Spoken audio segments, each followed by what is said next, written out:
Hey YouTubians, it's Tony here from We Try Anything. Channelise Try Anything so you don't have to. What I thought I'd feature today is another watch from the collection, and this one not being a Casio, this one being a Sekonda. What we're going to do is take a look around the actual watch, the materials that it's made up of, talk about some of the measurements that make up this watch, show you some of the features, and then pop it on our wrist and say what it's like to wear. Now, the reason why I'm featuring this watch, I thought I'd just show a different watch from my collection as opposed to the usual Casio watches that I have featured on the channel very recently. And in this instance, this is a watch that I found a couple of weeks ago in a drawer that I've had since, well, I think about 2011, 2012, and it had no power. The actual battery had obviously lost all its power and it wasn't working, so I popped a new cell battery into it and it worked straight away. So I thought I'd just feature it on the channel, and if it is, say, like a watch someone's looking at on eBay, or some of the watches selling the older watches that are going on here, at least there's a review or a video covering this actual watch. Now, in this instance, this is the Sekonda 3259. Now, the 3259 is a chronograph type watch, which is indicated by the actual chronographs that are going on here. And the actual chronograph is, in an abstract form, or to explain it simply, is more like a stopwatch feature. Obviously, it's a bit more complicated than that, depending on the actual watch. But there are other videos that do explain what a chronograph does and the different types of chronographs. With this Sekonda here, what you can see is that it is a metal construction, which I believe is a stainless steel or it's polished stainless steel case, which has a polished stainless steel case back. The actual bezel is made of a brushed metal effect, or a metal stainless steel effect going on here, with two pushers which are proud of the actual right hand side of the case, and a crown. Now, the actual measurements of the case going on here is you are looking at 42 millimeters in diameter, 45 if you want to include from left the case to the actual pusher on the right, 50 millimeters lug to lug, and it does feature a case width of, or thickness of, 11 millimeters. Now, with this watch, it is supported by a leather band, and this watch, as I said, I've had for probably about 10-11 years, and you can see little spots of what is paint, basically, because I have used this watch while I was painting and decorating many moons ago, and it's held up to the test of time, really. Now, as I say, it is a stainless steel case. It does feature a flat glass. Now, I'm guessing it's mineral glass on this. I have tried researching this watch a bit more, but because it's like a 10, 11, 12-year-old watch, there's not much information on it other than the construction of the case.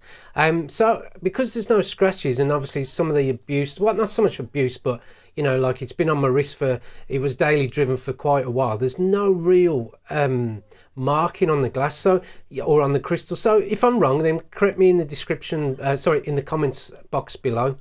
But it is a very striking looking watch, the Sekonda 3259. It is very striking. It is powered by a Japanese movement, and it is also, the one thing to mention, it is water resistant to 100 meters. Now, it is a striking, as I said, it is a striking looking watch. It's got like a very nice brushed stainless steel bezel with a white inner bezel, black dial, and contrasting sub dials for the actual chronograph and the 24-hour marker going on here.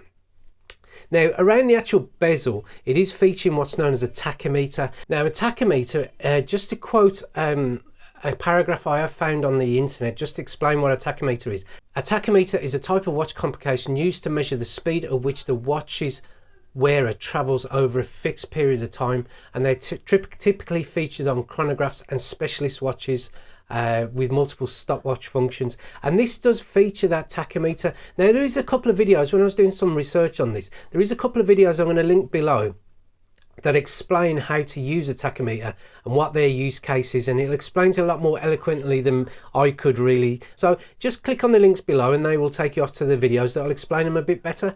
But these tachymeters and the measurements on the inside, and obviously going around the actual dial where it's got mph, k, kilometers, miles per hour, and all sorts of measurements going on here, really do add to the very elegant, or, you know, very crisp looking part of the watch, really.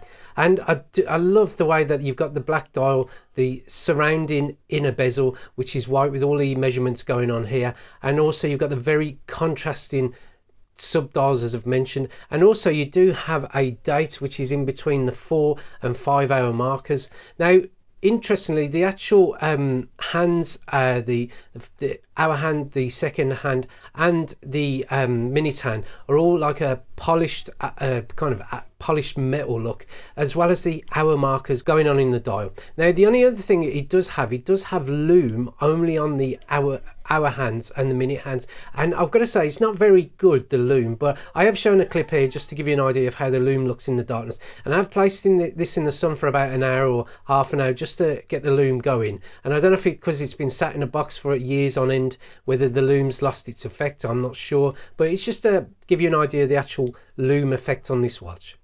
The time on this watch can be easily amended by pulling on the crown twice. You can feel just 2 little notches there where you can adjust the time going on here, and if you want to adjust the date, you push it down 1, and then it'll allow you to just spin through the dates throughout the month really. Now the other thing as well, obviously with this being a chronograph, you do have, as I've mentioned here, you do have a 24-hour sub-dial going on here. You also have a seconds sub-dial, and you have a minute sub-dial. Now the mechanical chronograph is activated by pressing the top button going on here, and as you can see, the second hands do start to sweep around the sub-dial, and as the second hands go through the minutes, etc., you will start to see the actual minute sub-dial start to move, or the hands on the minute sub-dial start to move.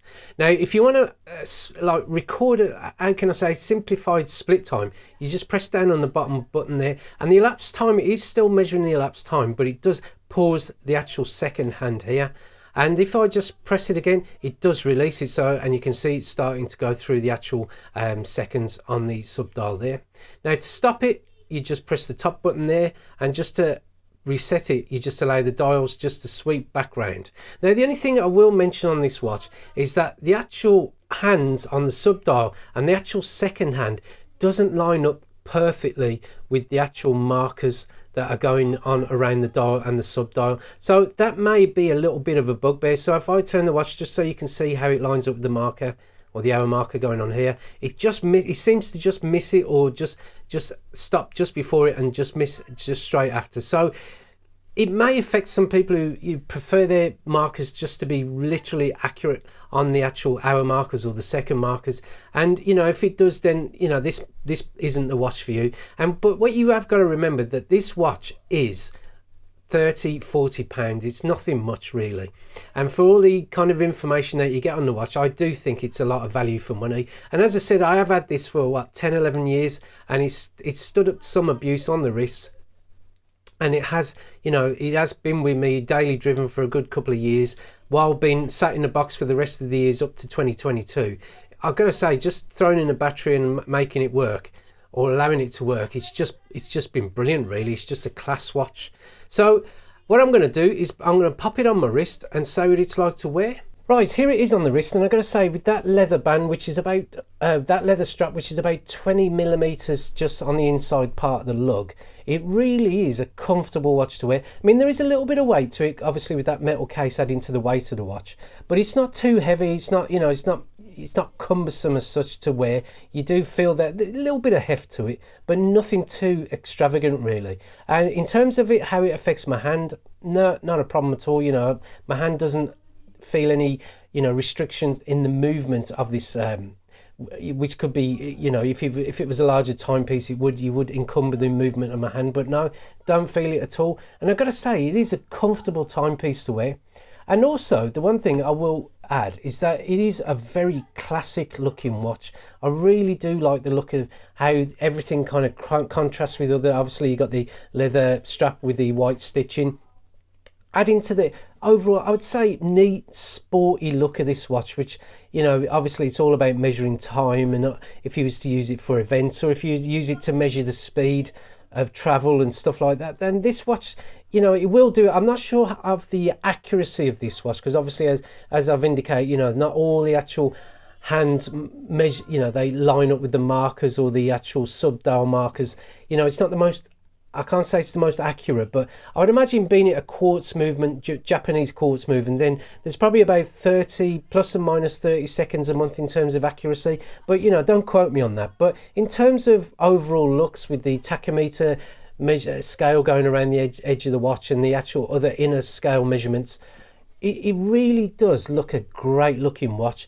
And for that fact, and obviously for the price that I did get it at, which I think is around the £30–40 mark, and if it is a watch that you are looking to, or you may be interested in purchasing, then I wouldn't hesitate, to be fair, because I would imagine it would go with most outfits, especially like a nice white shirt, suit and stuff like that. I think it would add to the overall outfit that you might be wearing. And I don't normally go on about outfits, but I think this watch does have, it would appeal to a lot of situations that you might want to wear this watch in, like going out, meetings and stuff like that. You know, I do think this is a really nice watch to consider and maybe add to your collection. So I hope you like this quick review of this, or quick feature review of this watch. And if you did, then give it a like. It always helps the channel. If you want to see more reviews of watches and products and tutorials coming to the channel, then click on the subscription button below. And thank you for watching this video, and we look forward to seeing you next time. Goodbye.